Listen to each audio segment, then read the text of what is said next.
Jonathan Hope, he dragged me away from, and he said, I looked at your conference from Japan. How did you end up in my blockchain innovation conference from Japan?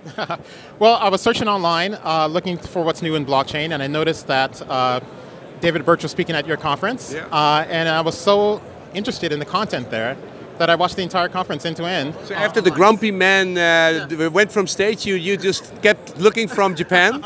Yeah, I actually found David's speech quite riveting. In fact, today I will give a speech about a topic that extends what he talked about, which is digital bearer instruments. Okay, let's say, what company are you with now? So I'm CEO and co-founder of Keychain. Okay, Keychain.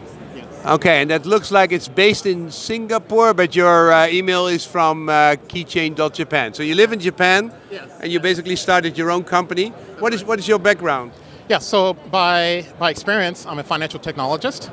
I've spent over 18 years developing high-performance trading systems for Wall Street companies like Goldman Sachs and Bloomberg.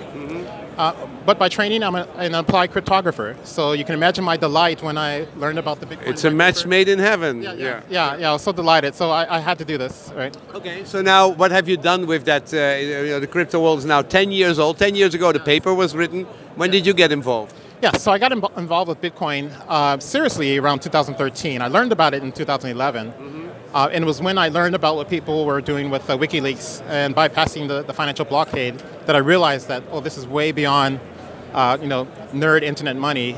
People were doing very serious things in terms of, the balance of power. Why didn't I come up with it myself? Right, exactly. And so from that point on, I dug it back into the white paper. I went on to Bitcoin Talk, and I was just so amazed at the brilliance of the work that was being done by these volunteers. Compared to normal financial innovation. Yeah. So at the time I was working on the trading floor. Brilliant people there, but I get into, at night I would come home and get onto Bitcoin Talk, and it was just leagues ahead. People like Greg Maxwell and Tier Nolan were really building the financial infrastructure of the future. Yeah. Okay, so now you're going to start building. Yeah. Is this your first venture in the crypto world? Yeah, the first in the crypto world. You kept on making big bucks in the normal financial world, and now you're starting this keychain, and you're giving a presentation about it. What are you going to talk about today? Yeah, so today I will talk about a technical approach to implementing what is called a digital bearer instrument.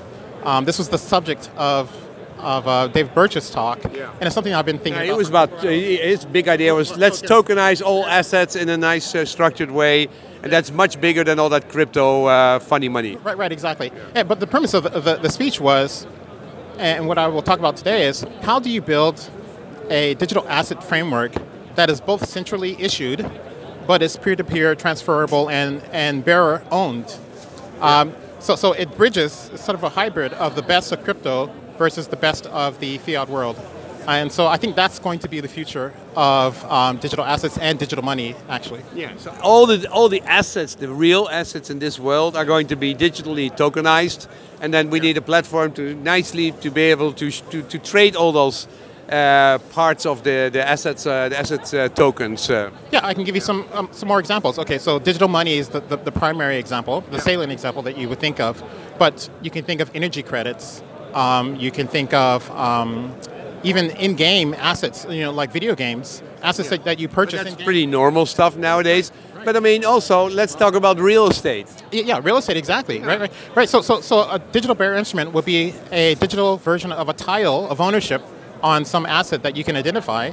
Yeah. And because you're the bearer, you own it. It can't be stolen from you. And that's the challenge that we're trying to implement. That's the platform you're going to create to make sure that you can prove that you own a certain percentage, certain asset asset token, and which is really related to the real world. Yeah, if you hold it, you own it. Yeah. Okay, so when is that going to come to the market, do you think? Yeah, so we're about 85% complete with the system. We're expecting to go live with the system in about 6 months from now, so let's say about the end of 2018. Okay. So look out for that. So in June next year, where will you be?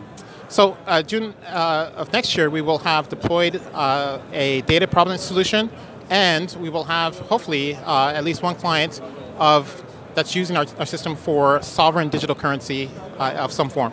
Okay.